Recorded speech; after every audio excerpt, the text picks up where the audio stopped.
बाकी म्यूजिशियन भाई इतना टाइट बड़े सही कि गावे में मन लागता। हां आहा एगो गीत कम ऑन और ओकरा बाद वाह एक गीत आप हमारा सुनी है कौन सा शायद कि आज राजा जी के कोरवे में आप वहां चलिए वहां फ्रंट पर ही रहो आप मधु जी इधर आ जाइए। ये शादी की बात है हां जी हमारी माँ बहनें जुटी हैं और वैसा ही गीत गाना है जो सभी लोग बैठकर सुन सके। सही बात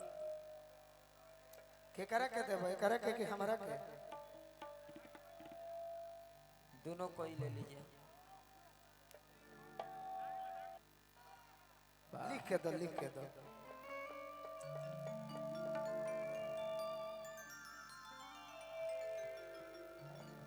आज हम पहिला मिलना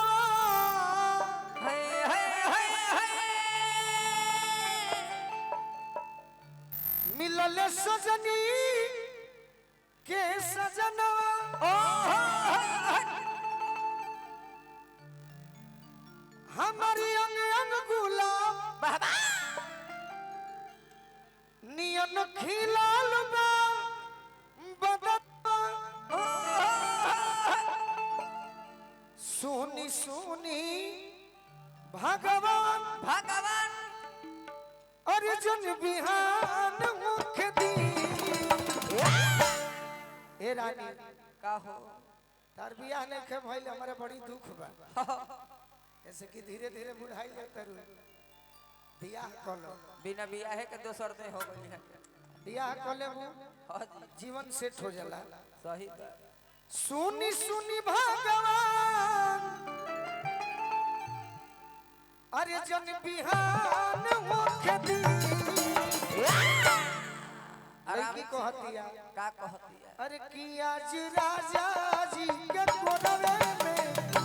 जवान हो खेती आज राजा जी के कोरवे में जवान हो खेती राजा जी के कोरवे में जवान हो खेती एह बे राजा जी के कोरवे में जवान हो खेती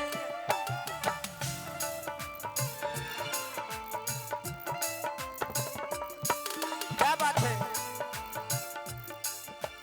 आए हाय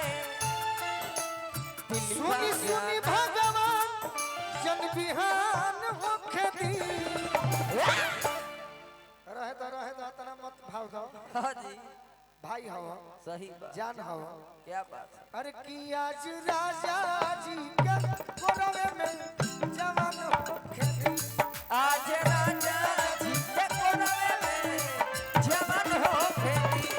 एह बे राजा जी के कोरवे में जवान हो खेती एह बे राजा जी के कोरवे में जवान हो खेती कि मेरी चढ़ते जवानी चढ़ती वादा न तो वादा न तो वादा न तो वादा न तो आज राजा जी के कोरवे में जवान हो खेती एह बे राजा जी के कोरवे में जवान हो खेती लड़की कहती है भाई का आशीर्वाद मिलो का कहती है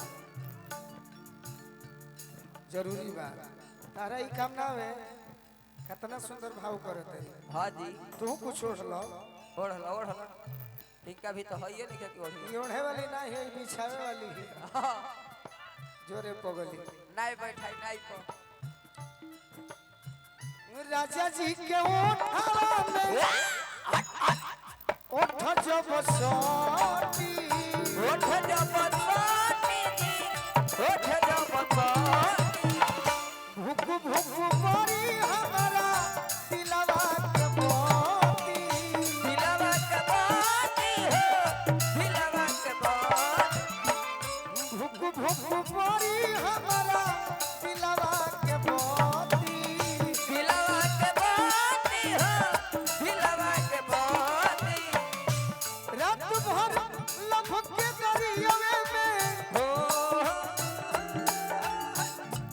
रात भर लपक के दरियावे में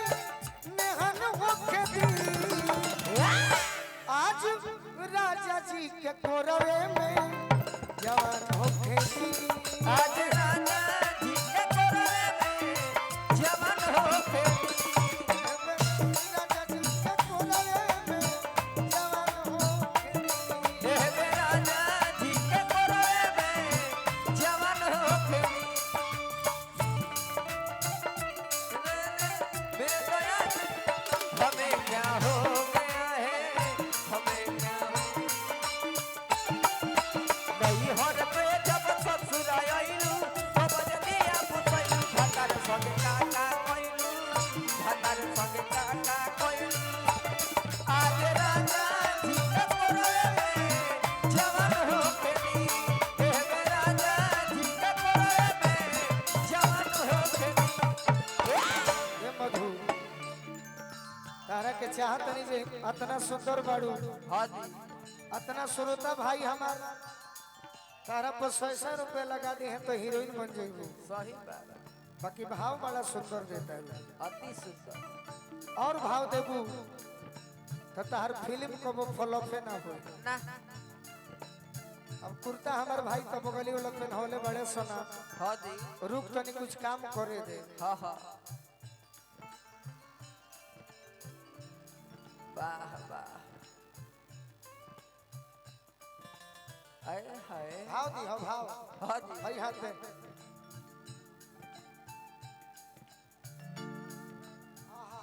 जी जी और मिला के रोवा गन गनाई पिया मोरा जो कोरा जब उठाई है कोरा जब उठाई है रोवा गन गनाई पिया मोरा जो उठाई है कोरा जब उठाई है कोरा जब उठाई है ठाकुर मनोज हमार जियारा जुड़ाई है जियारा जुड़ाई है जियारा जुड़ाई है एगो दू गोला के बाज होला एगो फास्ट वाला होला हां जी एकदम ऑर्केस्ट्रा वाला 1 2 3 4 हां उहे बजावे के बा। सही ई रऊ गोलू राजा के हाय हाय हाय ई रऊ गोलू राजा के बाबा अरे परेशान हो खेती एकदम 1 2 3 4 ला मारो मार फास्ट मार कभी नची हंस कबार के भाई हां अरे की आज राजा जी के कोरवे में जवान हो खेती आज राजा जी के कोरवे में जवान हो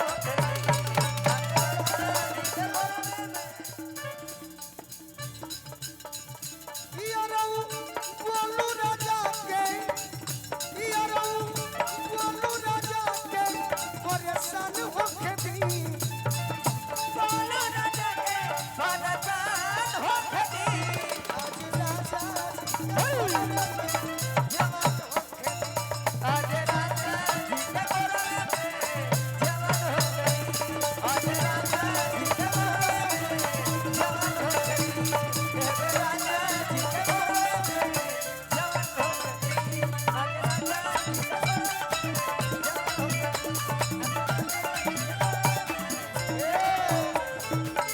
रहे दे जे भाई